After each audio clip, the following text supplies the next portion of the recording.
अल्लाहु अकबर अल्लाहु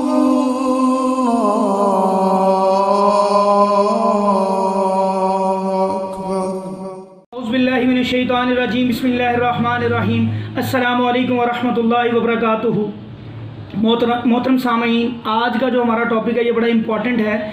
इसके अंदर एक मक्कार जिनका वाक़या मैं आप लोगों के साथ शेयर करूँगा।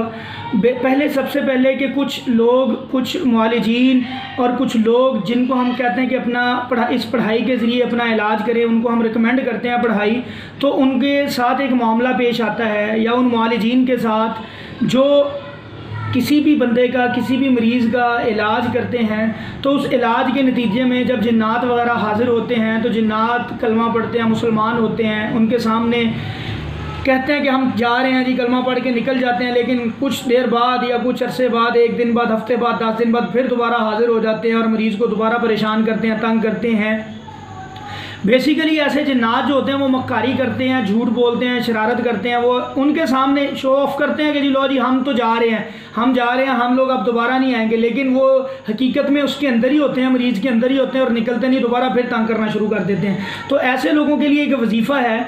एक दफ़ा हज़रत खालिद बिन वलीद रज़ी अल्लाह तआला अन्हु नबी सल्लल्लाहु अलैहि वसल्लम के पास गए और नबी सल्लल्लाहु अलैहि वसल्लम से फरमाया कि या रसूलल्लाह, कि मेरा एक सामने ऐसे मक्कार जिनके साथ, शरीर जिनके साथ हुआ है, जो बड़ा तंग कर रहा है, बड़ा परेशान कर रहा है। देखिए भाई, हम आम लोग हैं, वो बड़े जलीलुल कदर लोग थे, जलीलुल कदर सहाबी थे हज़रत खालिद बिन वलीद रज़ी अल्लाह तआला अन्हु।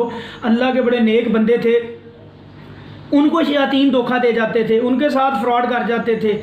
इसी तरह हज़रत अबू हुरैरा रज़ी अल्लाह तआला अन्हु से 3 दिन तक शैतान खेलता रहा। 3 दिन तक हज़रत अबू हुरैरा रज़ी अल्लाह तआला अन्हु को धोखा देता रहा और वो माल चुराता था, चला जाता था। मेरे भाई, उन लोगों के साथ इन्होंने ऐसे किया है तो अल्लाह के नबी ने कहा कि शैतान होता ही झूठा है, इसकी बात पे आपने यकीन नहीं करना।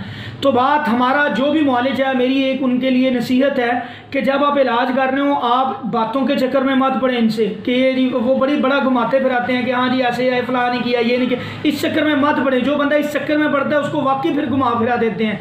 तो इसका एक तरीका है कि उसके फ़ौरन आपकी एक ही डिमांड हो कि जिस्म, मरीज़ का जिस्म क्लियर कर, इसके जिस्म से असर उठा, ये डिमांड होनी चाहिए आपकी। और उस वक्त तक उसको मत छोड़ें, पढ़ाई करते रहें जब तक वो नहीं जाता।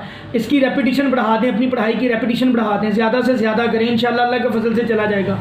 दूसरी चीज़, मुआलिजीन के साथ साथ जो मरीज़ होते हैं, इनके अंदर भी पेशेंस होना चाहिए, सब्र होना चाहिए। अल्लाह ताला कुरान में कहते हैं वस्ताईनु बिस्सब्रि वस्सलात, अगर तुम मेरी मदद चाहते हो सब्र करो और नमाज पढ़ो। अल्लाह ताला ने एक तरीका बताया है कि यार पहले सब्र का अल्लाह ने हुक्म दिया है। मदद मेरी आएगी, इंशाल्लाह ज़रूर आएगी, अल्लाह की मदद आती है, लेकिन किन लोगों के लिए? जो सब्र करते हैं, जो नमाज पढ़ते हैं। पहले सब्र करना है, नमाज करना। कोई मरीज़ एक पढ़ाई में ठीक हो जाता है, कोई 2 में, कोई 3 में, कई मरीज़ों के ऊपर 7 पढ़ाइयाँ भी होती हैं। ये मेरे अल्लाह का काम है, मेरी शफा मेरे अल्लाह ने देनी होती, मर्द ने, इंसान ने या मौलिज ने नहीं देनी होती। तो यकीन अल्लाह के ऊपर रखें, अल्लाह की तरफ रुजू करें और सब्र करें। सब्र का दामन हाथ से नहीं छोड़ना आप लोगों ने।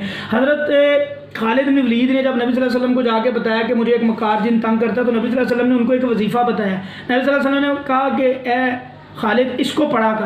हज़रत खालिद बिन वलीद ने जब इसको पढ़ना शुरू किया तो अल्लाह के फजल से चंद दिन गुजरे, दोबारा नबी सल्लल्लाहु अलैहि वसल्लम से मुलाकात हुई और नबी सल्लल्लाहु अलैहि वसल्लम ने पूछा, उन्होंने कहा जी मैं मामूल से इसको पढ़ रहा था और अल्लाह के फजल से अल्लाह ने करम किया, मेरा अल्लाह ताला ने उससे छुटकारा करवा दिया, नजात मिल गई मुझे, वो दफ़ा हो गया इस वजीफ़े की बरकत से, अल्लाह ताला के फजल से।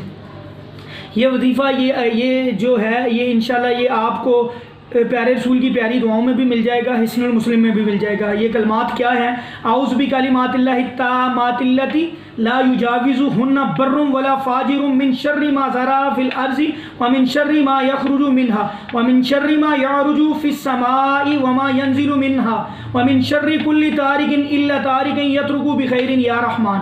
इसको आप कसरत से पढ़ें, 100 दफ़ा पढ़ें, सुबह को 100 दफ़ा, शाम को। इंशाअल्लाह अल्लाह के फजल से 7 दिन लगातार पढ़ें, इंशाअल्लाह अल्लाह ताला आपको छुटकारा दे देंगे। जिस मरीज़ के साथ ये मामला है कि जिस्म में जिन होता है, ज़ाहिर होता है, मौलिज पढ़ाई करता है, फिर चला जाता है, फिर वो इसको कसरत से पढ़े, 100 की बजाय इसकी तादाद और बढ़ा दे, 200 दफ़ा पढ़ ले, 300 दफ़ा पढ़ ले, जब तक छुटकारा नहीं मिलता उसको पढ़ता रहे और कसरत से पढ़ता रहे। इंशाल्लाह हज़रत खालिद बिन वलीद को जब नबी सल्लल्लाहु अलैहि वसल्लम ने बताया फ़ौरन नहीं मिल गया, उन्होंने भी चंद दिन पढ़ा, मामूल के साथ इसको पढ़ा तो अल्लाह ताला ने शफा दे दी। तो मेरे भाइयों ये चीज़ जहन में रखा करें कि अल्लाह के फजल से शफा अल्लाह ने देनी होती है। अल्लाह ताला इंसान को भी देखते हैं, आजमाते हैं, तो अल्लाह के फजल से बिल्कुल मिलती है, लेकिन थोड़ा सब्र का दामन अपने हाथ से ना छोड़ा करें, सब्र किया करें और नमाज की तरफ रुजू किया करें। इंशाअल्लाह अल्लाह पाक शफा देंगे। ये पढ़ाई असर करती है, पढ़ाई अपना असर रखती है, तासीर रखती है, लेकिन सब्र के साथ। तो सब्र करें, अल्लाह के फजल से इंशाअल्लाह अल्लाह ताला ऐसे मरीज़ों को छुटकारा ज़रूर देते हैं और देते हैं। अल्लाह के फजल से कुरान अपना असर दिखाता है।